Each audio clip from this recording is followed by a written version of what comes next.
Ripple XRP, so we could be having some regulations getting passed. I mean, it is pretty big news in terms of Congress. So Janet Yellen has actually spoken about digital assets and what needs to be regulated in relation to that. We're going to take a look at this as well as the SEC case. There has been an extension, unfortunately, and this is in relation to the remedies related discovery. So instead of it being the 12th of February where they both have to come together, this will actually now be the 20th of February. So we're going to have a look into this letter for a bit more of a deep dive and to actually see what has happened. I'm also going to be showing you a video as well of Gary Gensler where he was asked whether or not Ethereum is a security. And basically, he doesn't say yes or no, even though it is a very simple question. Of course, we will be looking at the price action for XRP coin today. So all I ask from you are two things, which is to smash that like button and to subscribe to the channel as well. So the first bit of big news that we have is coming from Janet Yellen. So she is calling for legislation of crypto assets that are not securities.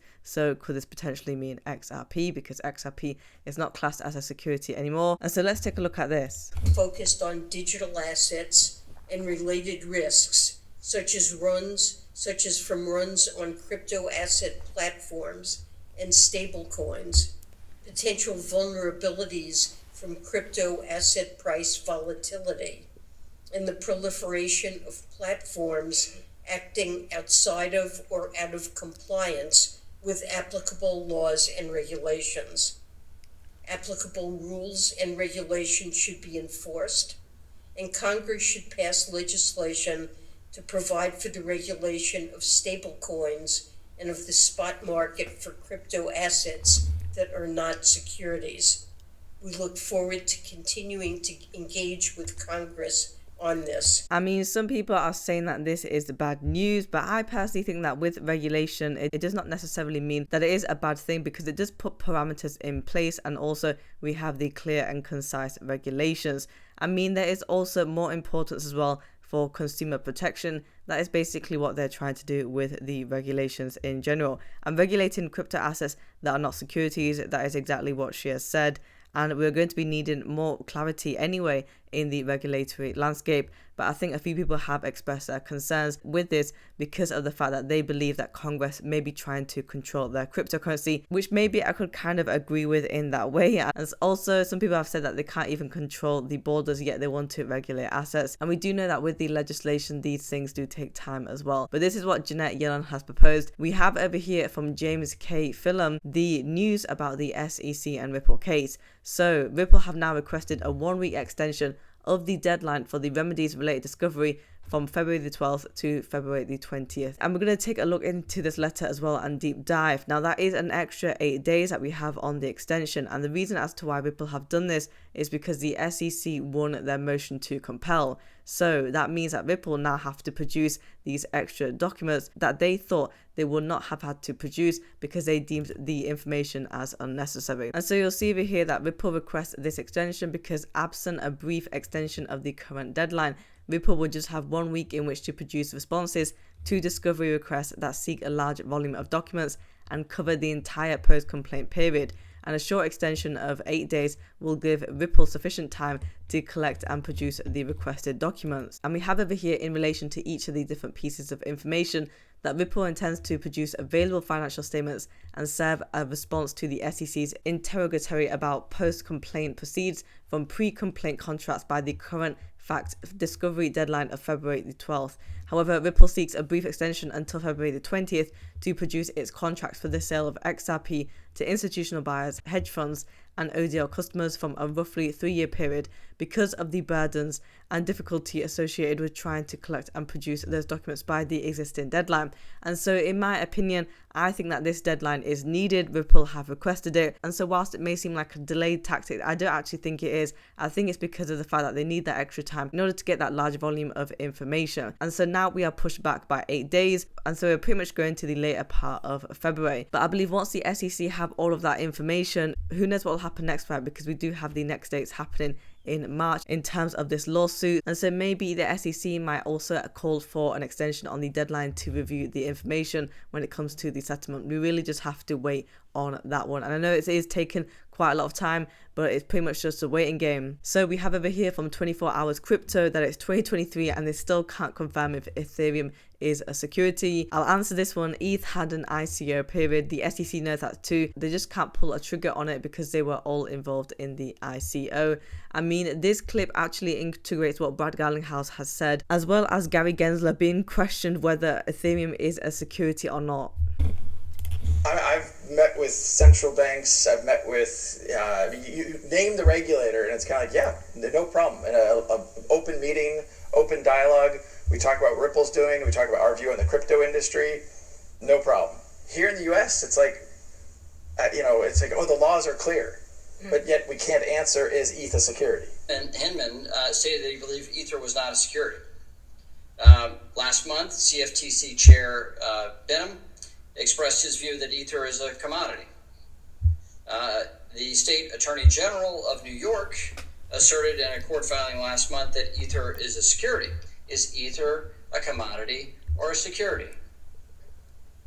Without speaking to any one. I know you've repeatedly said you're not going to speak to one, except you've spoken to one, Bitcoin. So I'm asking you to speak to a second one, the second largest market cap here. And speaking to the tokens, there's 10 to 12,000.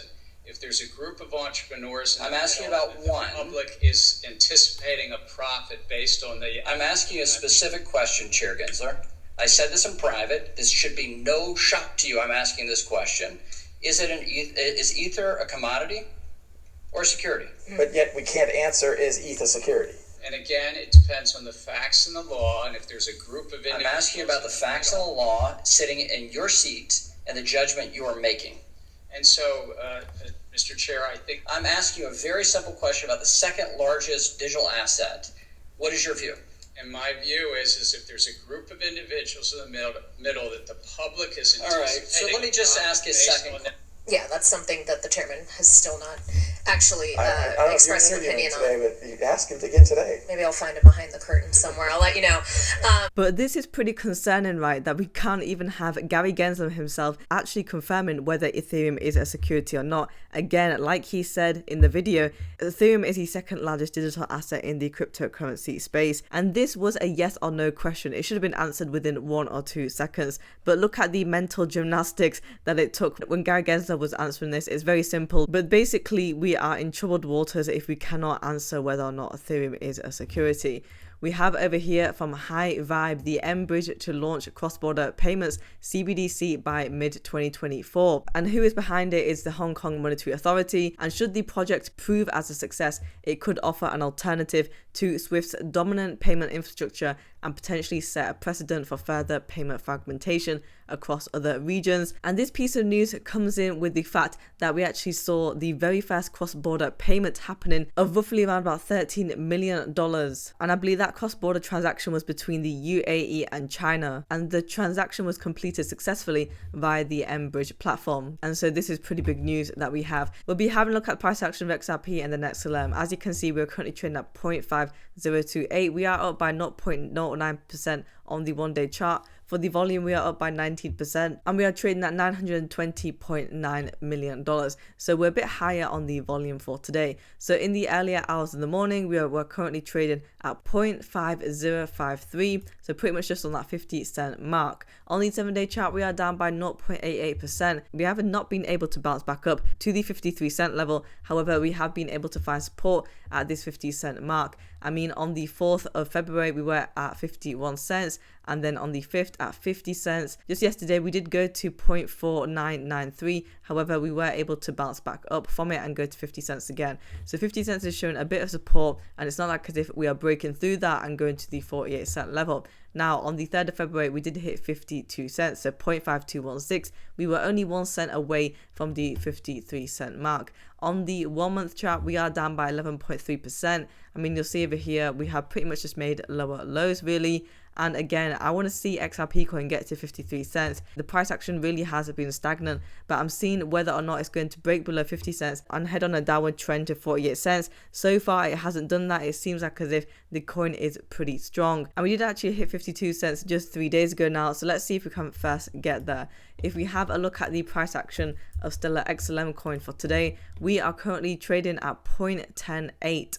So on the 1 day chart, we are down by 1%. On the 1 week, we are down by 4.5%. And for this price action, I'm not too concerned with Stellar XLM because it is not that far off from the 11 cent mark. I mean, if you have a look over here, just yesterday, we were at 0.109. On the 5th, we were at the same as well. And then on the 4th, we were at 11 cents. And that's the same with the 3rd of February too. So it's not like as if we are that far from the 11 cent mark. On the 1 month chart, we are down by 6.5%. I want to see the support level at 11 cents first. I mean, we were able to actually hit the mid-range of 11 cents back on the 27th of January. So let's see if we can hit that mark before heading off to 12 cents. Guys, if you want daily Ripple XRP and Stellar XLM coin news, subscribe to the channel and like the video as well.